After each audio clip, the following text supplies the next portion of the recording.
ჩვენი გადაცემის სტუმარი გახლავთ გოლდა მეიერის შვილიშვილი ბატონი გიდი მეიერი, მე მას მივესალმები. დიდი მადლობა მინდა მას უთხრა იმისთვის, რომ დაგვითმოთ დრო და დაგვთანხმდა ინტერვიუზე. გამარჯობა. Good evening, and it's a privilege and an honor to be here on Georgian TV. Thank you. Თქვენ დღეს მოინახულეთ საქართველოს ეს ერთ-ერთი ულამაზესი კუთხე, კონკრეტულად ალავერდი და თქვენი ჩამოსვლის მიზეზი სწორედ ამ კუთხეს უკავშირდება და ადამიანს, რომლის მონახულებაც გსურდათ. მე მინდა ისაუბროთ ამ მიზეზებზე და ქართულ მაყურებლებს აუხსნათ თქვენ კონკრეტულად რა მიზნით და მიზეზით და ვის გასაცნობად ჩამოხვედით საქართველოში. The general reason to come to Georgia is to be a part of the relationships between the Israeli people and the Georgian people, and our two states, which are both very ancient in culture and very modern in statehood, and at the same time we have a connection that goes back thousands of years between the Jewish people in Georgia and the Georgians, and between Israel and Georgia. So I'm very privileged to take part of it. It's through the hospices of Beit Israel, the Israeli house, which does work to connect Israel and Georgia, and Mr. Itzik Moshe, who does incredible work to bring our two peoples together without politics and without agendas, but just a real love of the Georgian people and the Israeli people.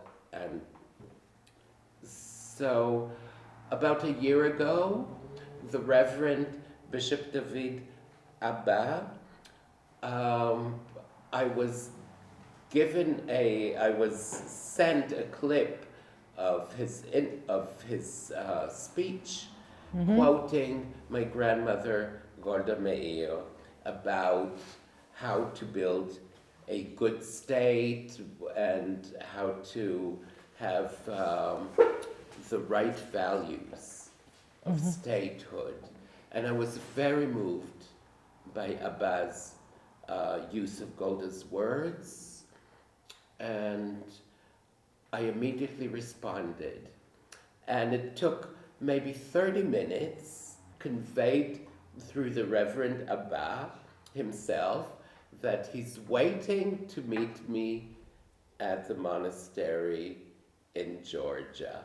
So I'm grateful for this outreach of this great man, the Reverend Abba, to make this connection, and I'm overjoyed to have come here to Georgia to meet with the Georgian people and specifically to meet with Abba. I'm very grateful for the hospitality and the generosity that I was showed. მე უფეს ჩვენ ვესაუბრეთ, თქვენი შეხვედრა უკვე იყო, ალავერში თქვენ მას შეხვდით და მან თქვა, რომ მისთვისაც ძალიან ამაღელვებელი იყო ეს შეხვედრა და ის ხშირად თავის ქადაგებებში, თავის გამოსვლებში სტუდენტებთან ძალიან ხშირად იყენებს ხოლმე თქვენი დიდი ბებიის გარკვეულ გამონათქვამებს. გოლდა მეიერი არის ძალიან ცნობილი, მსოფლიოში ცნობილი პოლიტიკოსი ქალი, რომლის გამონათქვამებსაც ალბათ ბევრ ქვეყანაში, ბევრი ადამიანი იყენებს, რატომ იყო ეს თქვენთვის განსაკუთრებულად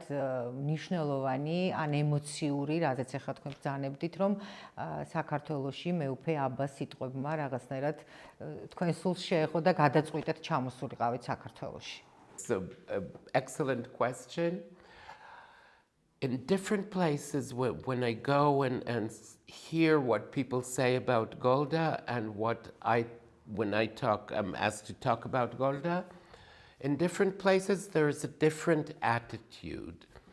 And for instance, when I speak in the United States, I was just in Denver this summer at the Golda Meir House Museum, a symposium to speak about her. There's a great love of Golda, but a lot of it is nostalgic, and it's sentimental, nostalgic, and pertains mainly to the Jewish community.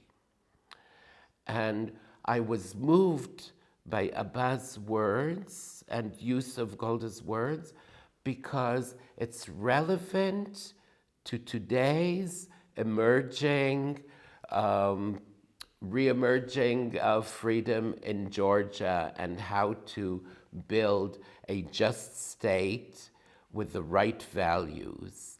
And that moves me so much that Golda's words are relevant today outside of Israel and outside of just the Jewish people, but that um, the message is universal and can be used by different countries to help themselves develop and create high values of statehood. Golda's story is of a Jewish girl that was born in Kyiv and grew up in Pinsk and had to emigrate to America when she was 8 years old because life for Jews at that time in the Russian Empire was impossible.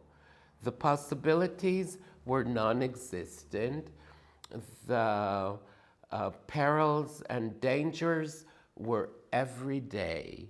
Her first strong memory was of the fear of a pogrom happening in Pinsk, and her father, the pogrom never happened. That pogrom didn't happen, but her father had to shut the windows and doors of the house with pieces of wood to try and protect the family.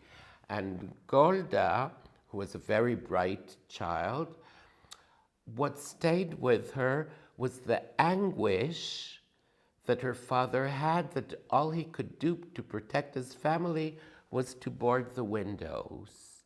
And that stayed with her and in time made her be a part of the creation in her own hands, not her alone, but she took a great part in the creation of the state of Israel for Jews, to have a safe state.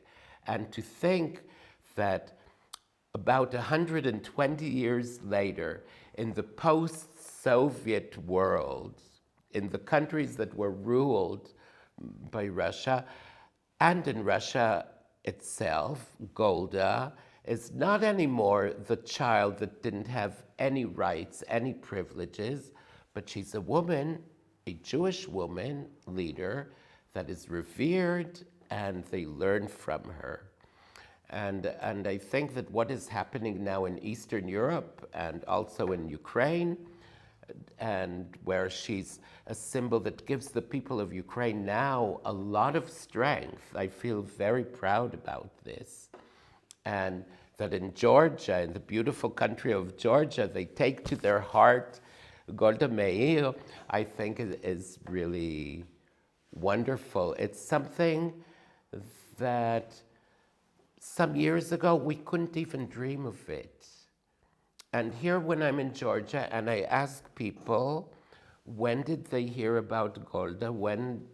And they say, oh, it's been a long time. But during Soviet time, we couldn't speak about her. Now it's open, and I think this is really marvelous, and I'm so proud to come here and to share in this love.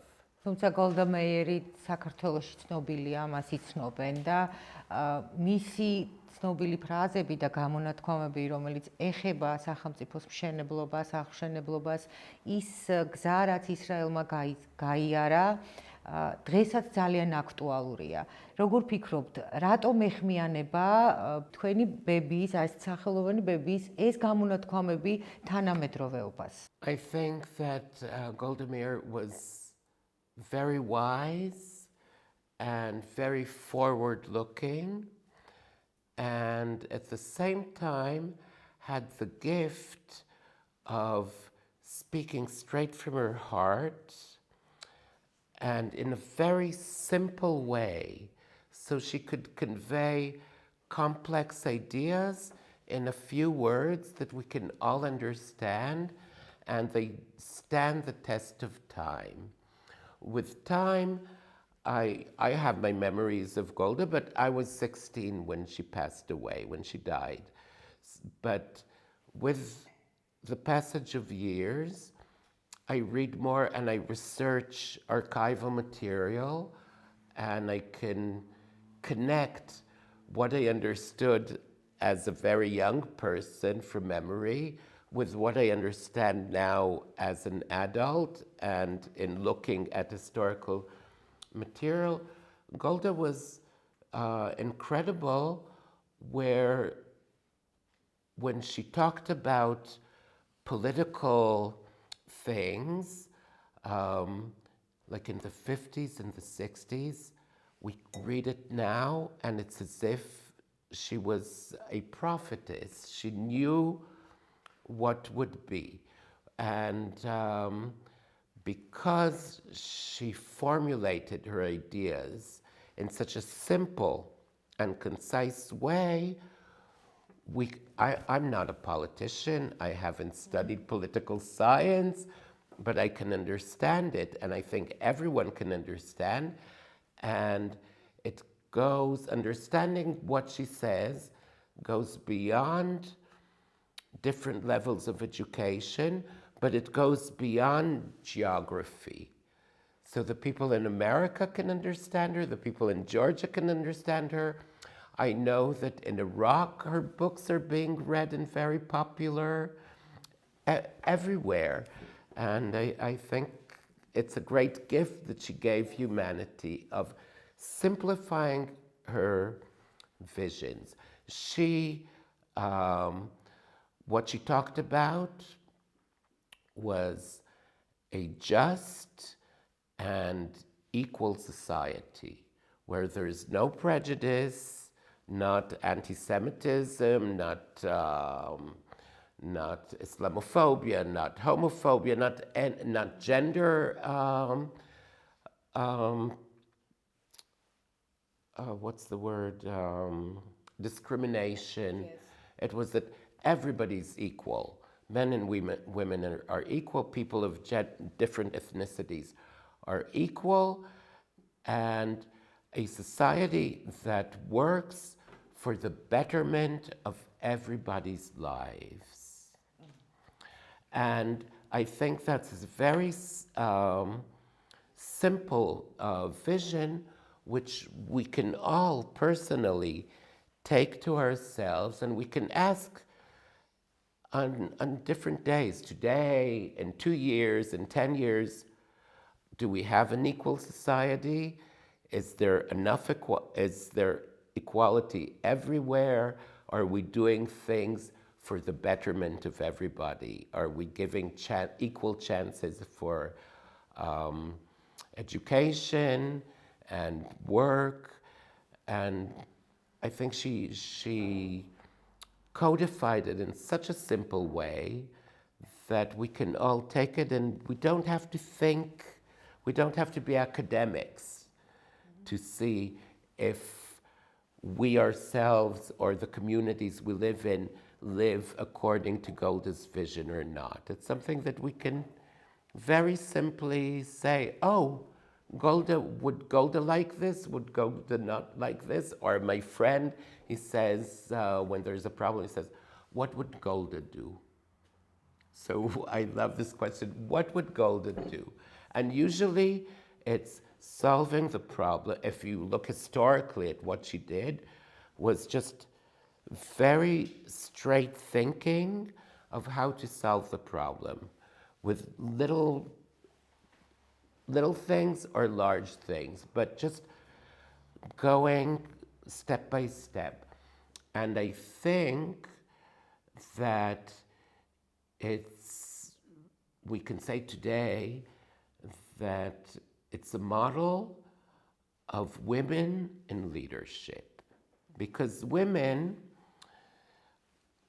have to live multiple lives, some of being a woman in the family, being a mother, working, striving for freedom. In some countries it's easier, in some countries it's more difficult. And women naturally multitask. They have to solve problems. They have to go to work, but they also have to take care of the sick child at home and think what they're going to do later. And I think this kind of wisdom that women have naturally is really something that can give so much for leadership. And I think in Golda's in her life and in the model that she showed, it shows that. And I think that today we can look at it and say, she was so wise, so simple and so wise at the same time. Golda's შვილიშვილობა. ეს გარკვეულ პასუხისმგებლობას გაკისრებთ, გასაგებია რომ ხართ მუსიკოსი, თქვენს ქვეყანაში პოპულარული ხართ.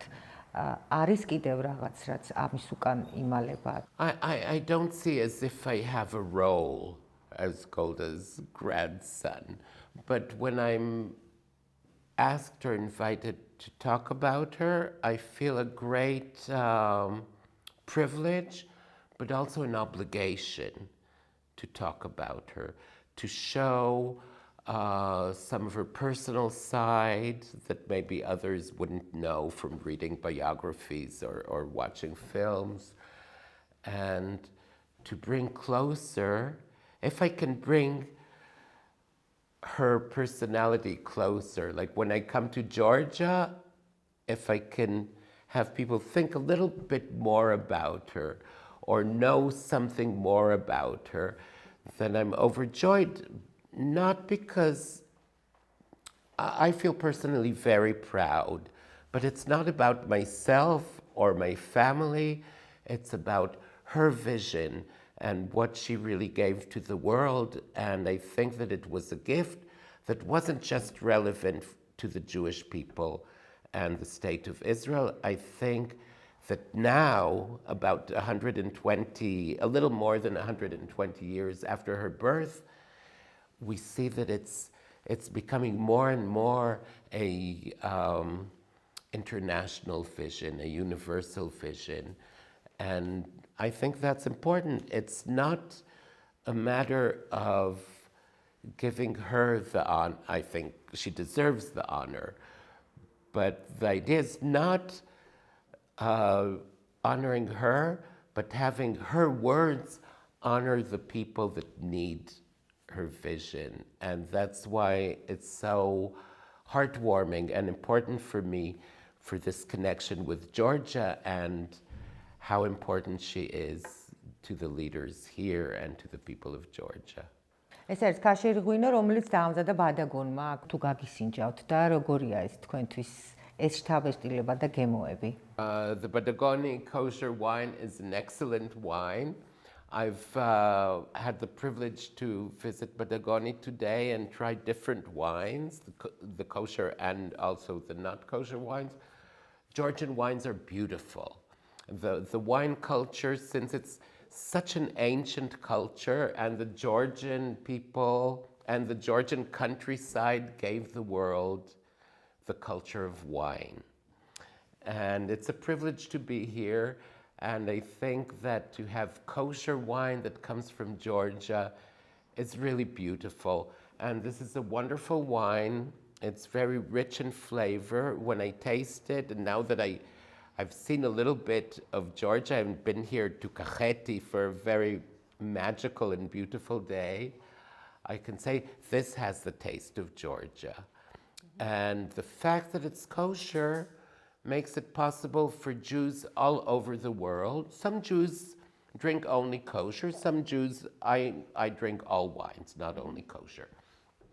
But having kosher wine makes it possible for Jews all over the world to experience and enjoy this specific wine. And I think we drink wine on Friday nights to celebrate the Sabbath. It's important to drink wine. And we drink wine in all our holidays as part of the tradition.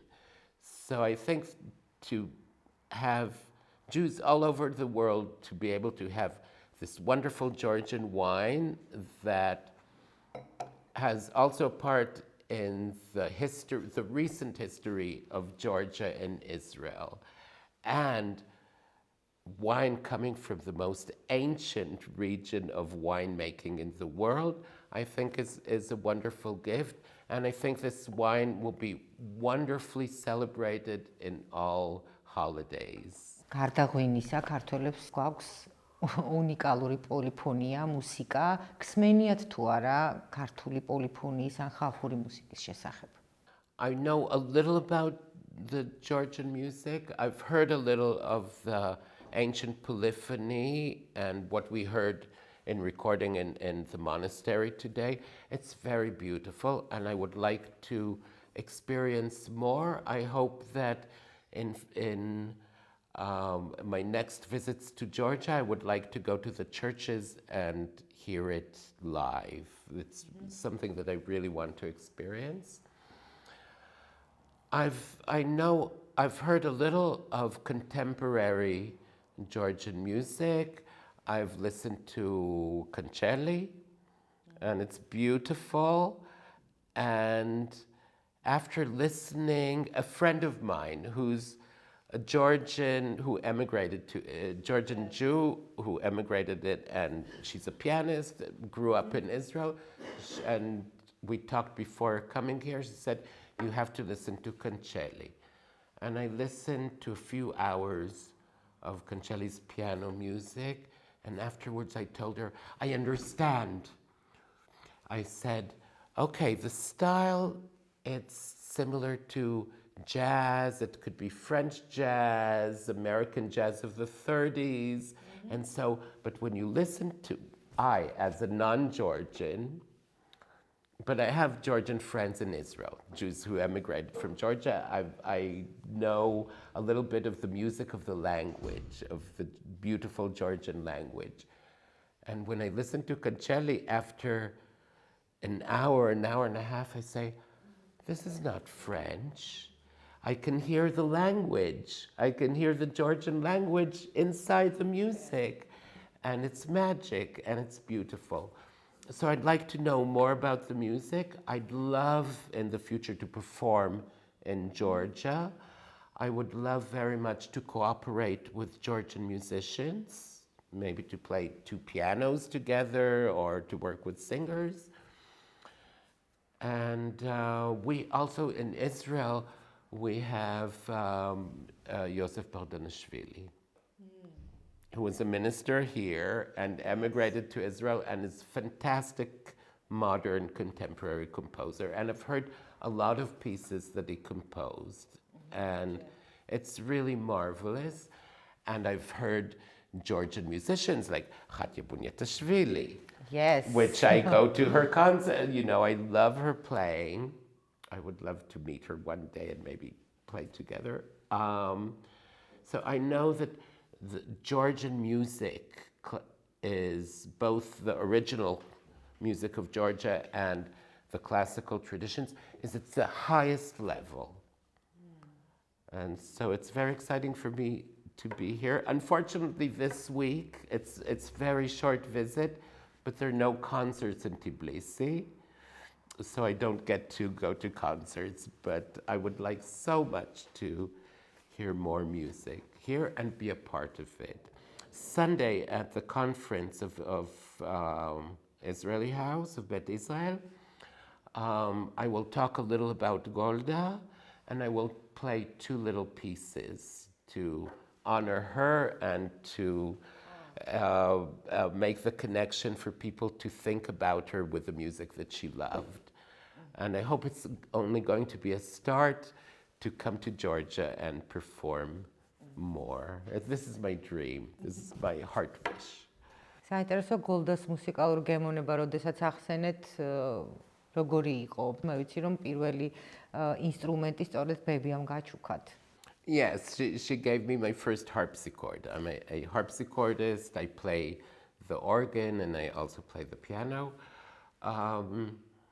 When I talk about her, I like to play music by Felix Mendelssohn. And he was one of her favorite composers.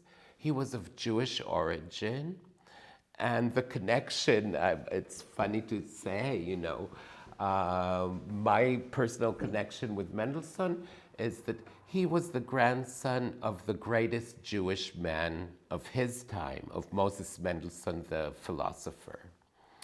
And I'm the grandson of perhaps the greatest Jewish woman of our times. So I think it's kind of fun, you know, if I talk about my grandmother, I'll play Mendelssohn. And Golda loved chamber music.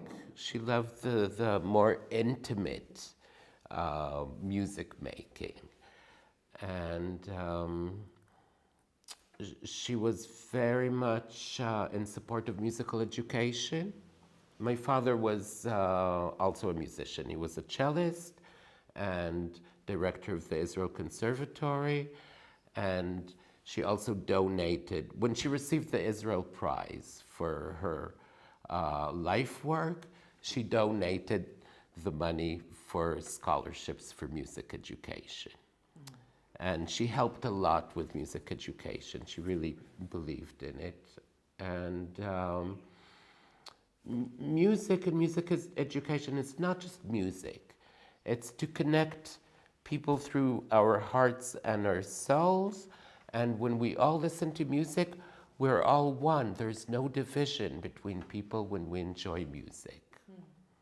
And when we see and hear people playing chamber music, it gives us a model of human relationships, human conversation, the caring between humans. And I think that was part of what she loved so much about. დიდი მადლობა მინდა გითხრათ იმისთვის, რომ ნამდვილად გამონახეთ დრო დღეს ეწვიეთ კახეთს, არაერთი ადგილი მოინახულეთ, შეხვდით მიტროპოლიტ აბა ალავერდელს და ეს ძალიან საინტერესო შეხვედრა იყო, მე ამ შეხვედრას ვესწრებოდი. ჩვენ ახლა ვიმყოფებით შუამთის კარიბჭეში, შუამთაში, რომელსაც ასევე ძალიან დიდი მადლობა მინდა უთხრა მასპინძლობისთვის, ეს არის არაჩვეულებრივი გარემო და მადლობა კიდევ ერთხელ მობრძანებისთვის და იმისთვის, რომ დრო გამონახეთ და დაგვითმეთ. Thank you very much. Thank you for giving me the time, and I thank everybody involved with this trip, Israeli House and Mr. Itzik Moshe, the Reverend Abba, who invited me to come and visit with him in Kakheti, and it's a great honor.